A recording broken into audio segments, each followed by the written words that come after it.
দেশের বিভিন্ন স্থানে বেগম খালেদা জিয়ার দ্রুত আরোগ্য কামনায় দোয়া মাহফিলের আয়োজন করা হয়েছে। নরসিংদীতে বিএনপি চেয়ারপারসন বেগম খালেদা জিয়া দীর্ঘায়ু এবং সুস্থতা কামনায় দোয়া ও মিলাদ মাহফিল হয়। সন্ধ্যায় নরসিংদী চেম্বার অব কমার্স আয়োজন করে। এ সময় বক্তারা বলেন, বেগম খালেদা জিয়া দেশের গণতান্ত্রিক আন্দোলনের প্রতীক। তার দ্রুত সুস্থতা শুধু দলের নয়, সমগ্র দেশের মানুষের প্রত্যাশা।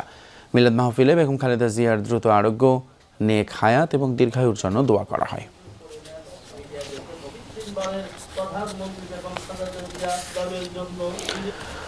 এদিকে রাজশাহীর পুঠিয়ায় খালেদা জিয়ার রোগ মুক্তি কামনায় ৩ শতাধিক শিশু হাফেজ ১০০ বার পবিত্র কোরআন খতম দিয়েছেন। সকাল ৯টার দিকে পুঠিয়ার উপজেলায় এই আয়োজন শুরু হয়।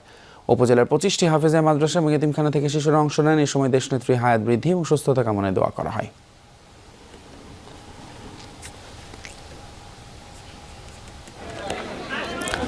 বেগম খালেদা জিয়ার রোগ মুক্তি ও দীর্ঘায়ু কামনা করে নারায়ণগঞ্জের ফতুল্লাতেও দোয়া ও মিলাদ মাহফিল অনুষ্ঠিত হয়েছে।